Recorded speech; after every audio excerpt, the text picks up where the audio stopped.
Half Indian. Hello. Hello.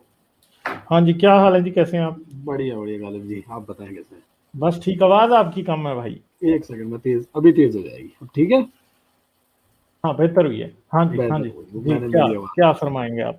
जी, पहली बात तो ये कि आज से 6 7 8 महीने पहले सिर्फ क्या बोले, आप हुआ करते थे, हारिस हुआ करते थे, हम्म, हम्म, कोई एक दो जने और होंगे। हिंदी उर्दू की बात कर रहा हूँ, इंग्लिश की बात नहीं। हम्म। आज की तारीख में तो ये कि कंपटीशन हो गया है कि भाई कहाँ जाए हाँ, किधर जाए, हाँ, क्योंकि अभी भी इस टाइम आजाद ग्राउंड पे चल रहा है। हाँ, मतलब हाँ। काफी काफी मतलब एक बहुत अच्छा हम्म, अच्छा, मतलब क्या कहें, मतलब अच्छा ही कह सकते हैं। एक बहुत अच्छा लग रहा है ये कि यार कि अब लोग जाग रहे हैं। चलिए, आप तो एक्स मुस्लिम नहीं है, लेकिन एक्स मुस्लिम अब उठ रहे हैं और इंडिया से भी उठ रहे हैं। तो ये मतलब आप उठना लोगों ने पड़ेगा, उठना पड़ेगा, उठना जो पड़ेगा। आग लगाई है ना आप लोगों ने, वो फैल रही है। तो हम्म, मतलब ये अच्छा लगा एक तो। दूसरी बात ये कि मैं आजाद ग्राउंड चैनल पे था। वहाँ पे कुछ मोरालिटी की बात हो रही थी कि अपने जो मॉरल्स हैं वो रिलीजन से आते हैं या अपनी सोसाइटी कल्चर या अपनी सराउंडिंग से आते हैं। तो मैंने तब तो यही कहा कि हाँ भाई, मेरे मॉरल्स मेरे रिलीजन से नहीं आते, जो कि मैं मान भी रहा हूँ बात। लेकिन अभी एक ख्याल और आया मेरे दिमाग में कि मैं एक वेजिटेरियन हूँ। आज की तारीख में मैं धर्म को नहीं मानता, मैं एक एथीस्ट हूँ। लेकिन क्या ये पॉसिबल नहीं है कि मैं वेजिटेरियन इसलिए हूँ क्योंकि जब मैं आज से 10 साल पहले अपने धर्म को मानता था और मेरा धर्म कहता है कि वेजिटेरियन रहो। तो ये एक black and white question, binary नहीं है। हम इसकी बाइनरी में लूज नहीं हो सकते कि भाई मोरालिटी मेरी रिलीजन से नहीं आ रही। हो सकता है कुछ पार्ट मेरा रिलीजन से आ रहा हो। तो आपका क्या कहना है, मोरालिटी कहाँ से आ रही है? मतलब 10 मिनट पहले मैं श्योर था, आज की तारीख अब मैं श्योर नहीं हूँ, मैं नहीं जानता अब कहाँ मेरे से। ख्याल में गोश्त खाना या ना खाना जो है ना, वो मोरालिटी का क्वेश्चन नहीं है। लेकिन जानवर को मारना तो है। मेरे ख्याल में जानवर को मारना भी उस तरह से मोरालिटी का क्वेश्चन जो है ना, नहीं है। इंडिया में जो मोरालिटी का क्वेश्चन है, वैसे लोगों का मोरालिटी का क्वेश्चन नहीं है। हाँ। ठीक है, जानवर। मसला ये है कि अगर आपको जानवरों के हकूक का इतना ही ख्याल है, तो फिर जानवर पालना भी तो जो है ना, जानवर पालना, उसे रस्सी बांधना, उसे एक जगह पे बंद कर देना, फिर उसके राइट्स का तो ये भी खिलाफ है उसके। ठीक है। ठीक देखें, है। अगर फिर मारना ही क्यों है, फिर आपने उसको कैद भी रखा है, उसके नाक में नकेल भी डाली है, उससे उससे भी दर्द होती है। ठीक है। आप उसे धड़ाधड़ ऑक्सीटोसिन के इंजेक्शन लगाते हैं ताकि वो ज्यादा दूध दे, तो फिर वो मोरालिटी किसी को भी नजर नहीं आती। सिर्फ लोगों को गाय कटने पे खैर मोरालिटी नजर आती है। ये हाँ, खैर आपकी बात सही लगी मेरे को। एक्चुअली मोरालिटी है तो सिर्फ इंडियन मोरालिटी हाँ, है, ये ग्लोबल मोरालिटी तो ग्लोबल है ही नहीं। मोरालिटी नहीं है। ये दूसरी बात है कि अगर ये वाकई आप समझते हैं कि एनिमल राइट्स बड़ी इंपॉर्टेंट चीज है, तो फिर उनको कैदी बना के रखना भी तो गलत बात है ना। खैर फिर तो उनको आजाद छोड़ दो, जहां जाए उनकी मर्जी। ठीक है, फिर जमीनें, इंडिया जितना भी है, भाई जमीनें क्यों नहीं जानवरों को वापस करते?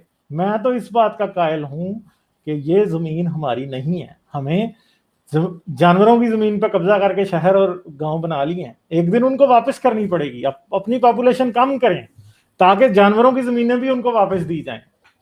जी जी जी, ठीक है। मुझे मुझे मुझे सोचना तो पड़ेगा राइट्स, वापस। सारे एनिमल राइट्स सिर्फ इसी बात पे हैं कि जी हम बस गाय को काटते क्यों हैं। ठीक है, ठीक है, एनिमल मुझे राइट्स इस सोचना। बात पे क्यों नहीं है कि ये जमीनें जो थी, ये गाय भैंसों मगरमच्छों शेरों की जमीनें थी जो आपने छीन ली उनसे।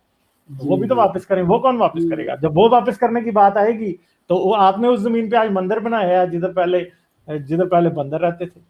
जिधर जी पहले जिधर आपने टेंपल बनाया है, वहां पे पहले मगरमच्छ शेर चीते रहते थे ना। तो जी। इतना उनके राइट्स का ख्याल है तो जमीनें वापस करो ना उनको। उनकी जमीन थी ना। जी जी जी। क्यों आपकी जमीन पे हक आपका है? तो ये जो एटीट्यूड है, ये तो फिर अब्राहमिक रिलीजन वाला ही है, क्योंकि वो तो यही कहते हैं कि जमीन के ऊपर हक जो है इंसान का है। तो ये जी हिंदू भी यही मानते हैं अंदर से। चलिए, ठीक है। तो एक सिर्फ चीज और बताइए। थोड़ा सा लेंस शिफ्ट करने की देर है, सारी बात क्लियर हो जाती नहीं, आपकी जो पहली बात थी ना कि मोरालिटी है तो सिर्फ इंडियन मोरालिटी है, इससे ही मुझे है। काफी हद तक कुछ थोड़ी क्लैरिटी मिल रही है। थोड़ा और सोचूंगा तो शायद आ रहा है, क्योंकि एक्चुअली में तो मोरालिटी है तो नहीं। सिर्फ इंडियन मोरालिटी है। वेस्टर्न मोरालिटी है ही नहीं। हाँ, एक बात और कि आपने एक फिलोसॉफिकल कॉन्सेप्ट है, पास्कल्स वेजर। पास्कल्स हाँ। वेजर अगर सुनाओ, मतलब हम्म, ऑडियंस के लिए बता दूं कि अगर अगर कोई एक खुदा है, मान लेते हैं हम्म, नहीं है, मगर अगर एक है, तो मैं क्यों हम्म। ना इस्लाम हिंदुइज्म क्रिश्चियनिटी मान लूं। हो सकता है कि वही खुदा असली हो। तो इसके ऊपर आपका क्या ऑब्जर्वेशन है पास्कल्स वेजर के ऊपर? अगर कोई है देखिए, तो। पास्कल वेजर से ज्यादा फजूल जो है ना, वो आर्ग्यूमेंट मैंने नहीं देखा। कैसे? भाई, पास्कल वेजर अगर ठीक है, तो फिर मुसलमान का खुदा क्यों सच्चा हुआ? क्रिश्चियन का खुदा क्यों सच्चा हुआ? अगर फर्ज करें आप ये मान रहे हैं कोई ना कोई खुदा होगा, तो उसको मान लेना चाहिए। प्रॉब्लम ये है कि अगर आप इसी पास्कल वेजर की बेस पे खुदा को मान लेते हैं तो कौन से खुदा को मानेंगे? क्योंकि मुसलमान का खुदा कहता है क्रिश्चियन और हिंदू का खुदा झूठा है, हिंदू का खुदा कहता है मुसलमान का खुदा झूठा है, हर रिलीजन का खुदा ये कहता है कि दूसरा झूठा है। तो अब आप, प्रॉब्लम ये है कि आपको इनमें से कोई एक ही चुनना पड़ना है ना, और एक चुनने की वजह से बाकी सब पे पास्कल वेजर अप्लाई हो रहा है, आप कभी भी नहीं उसको डिनाई कर सकते। लेकिन गालिब कोई प्रोबेबिलिटी उसमें तो एग्जिस्ट कर जाएगी ना कि 10 में से एक तो सही है। नहीं तो पास्कल वेजर इस बात पे भी लगाया जा सकता है ना कि हो सकता है वो खुदा चाहता ही ना हो कि आप उसकी पूजा करें। देखें, एक चीज है, एक खुदा है जिसने, अगर कोई क्रिएटर है जिसने बिलियंस ऑफ स्टार्स बनाए हैं, हमारी गैलेक्सी में सिर्फ 400 बिलियन स्टार हैं, उसने सारे बनाए हैं, और हम ये एक छोटे से जर्रे पे रहते हैं जिसकी इस सोलर सिस्टम के अंदर ही कोई वैल्यू ही नहीं है। We are basically zero even in the solar system. और हम ये सोच रहे हैं कि इस जमीन के ऊपर नियरली जीरो अमाउंट में रहने वाले बीइंग्स जो हैं, खुदा को उनकी बहुत फिक्र है। यानी हमारा जो टाइम है इस जमीन के ऊपर, दैट इज बेसिकली जीरो। ठीक है, इतना कम टाइम है कि हमें सिर्फ जमीन के ऊपर आए हुए 2-3 लाख साल हुए हैं, और 2-3 लाख साल जो हैं that is nothing as compare to the life of this planet, जो कि 4.6 बिलियन ईयर्स पुराना है, और यूनिवर्स जो 13.73 बिलियन ईयर्स पुराना है। मुझे बताएं कि आप ये समझ गए जिसने इतना सब कुछ बनाया है वो इस बात से कंसर्न है कि आपने खतना करवाया या नहीं करवाया, आपने बाल रखे हैं, पग पहनी है या नहीं, दाढ़ी छोड़ी हुई है या नहीं, ठीक है, कि आप जो हो वो किस तरफ मुंह करके नमाज पढ़ रहे हो, आप उसके, एक आदमी जो आज से 2000 साल पहले मर गया था स्लीप के ऊपर, आप उसे पूज रहे हो कि नहीं पूज रहे, एक आदमी जिससे 1400 साल पहले को हेलुसिनेशन हुई थी, ठीक है, आप समझ रहे हो कि वो जो बातें कर रहा था वो खुदा को आपसे बेहतर जानता था। मैं समझता हूं कि अगर हम ये समझते हैं कि कोई क्रिएटर है, तो उस क्रिएटर की स्टडी करने का एक ही तरीका है, वो तरीका है कि आप साइंस से इस यूनिवर्स को समझने की कोशिश करें। ठीक है, फिर शायद आप उसकी सोच को थोड़ा बहुत समझ पाएंगे, अगर वो कोई है कहीं पे। और मुझे तो पता है कि अगर वो है भी है तो यार उसको आपकी पूजा, आपके नारियल, आपके मस्जिद के चंदे, चर्च के चंदे में क्या इंटरेस्ट होगा? जिसके पास सब कुछ है वो आपसे क्या चाहता है? कुछ भी नहीं। गालिब इसमें क्या होता है, इंडिक रिलीजन्स है ना, थोड़ी सी बाजी खेल जाते हैं। वो ये कह देते हैं कि भाई हम भगवान के लिए नहीं, इससे हम वो क्या कहते हैं, वो कहते हैं भाई हम पूजा इसलिए नहीं करते कि भगवान चाहता है, हम तो इसलिए करते हैं कि हम उसके जैसे बन सके, हम उसको नहीं तो इसका प्रूफ की तरह, इसका प्रूफ की तरह कि आप पूजा करने से भगवान जैसे बन जाएंगे, मतलब आप समझ रहे ना, वो कोई नहीं, कुछ भी नहीं है इसमें, कुछ है ही नहीं है। मसला ये है कि देखें, मेन बात ये है कि हिंदुइज्म भी ये समझता है कि भगवान हमसे कुछ चाहता है, पूजा नहीं चाहता था, कुछ तो चाहता है ना।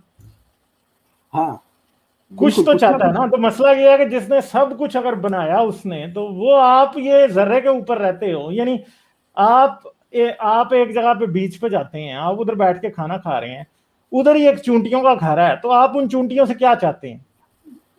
आप क्या चाहते हैं कि मैं इनको इसलिए इधर चावल फेंकूंगा कि ये मेरी इबादत करें? नहीं। इस पे एक चीज मैं कहूंगा, ये ठीक है, हिंदुइज्म की अगर हम बात हटा दें, जो दूसरे इंडिक रिलीजन है ना, बुद्धिज्म हुआ या जैनिज्म हुए, ये भगवान तो मानते ही नहीं है, ये मानते ही नहीं है। तो फिर एक नहीं, मगर मसला ये है ना कि फिर भी एक रिलीजियस डेकोरम तो चलता है ना।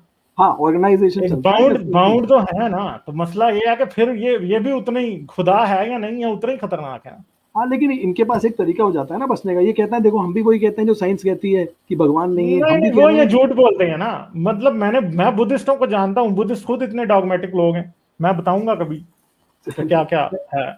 एक चीज और, मतलब जाने के पहले मुझे सिर्फ थोड़ा सा अगर आप समझा पाए कि आपकी नजर में या आपकी रिसर्च के हिसाब से मोहम्मद लिटरेट थे या इलिटरेट थे? कुछ है इसके ऊपर ऑब्जर्वेशन? अगर तो मोहम्मद थे तो he was probably literate. He was okay. कोई रीजनिंग कुछ होगा या मतलब, क्योंकि ऐसा हिस्ट्री में थोड़ा सा मिलता है कि अरबों में एक नबी आया और वो मूसा की शरीयत उसको बड़ी अच्छे तरीके से आती है। ठीक है, क्योंकि जो भी बंदा जिस पे मोहम्मद का कैरेक्टर बेस किया गया, वो बंदा जो था वो यहूदियों की शरीयत का एक्सपर्ट था। अच्छा। ये बात हिस्ट्री में लिखी हुई, इसलिए आप समझते हैं कि उसने पढ़ा होगा कहीं ना कहीं? हाँ, डेफिनेटली पढ़ा होगा।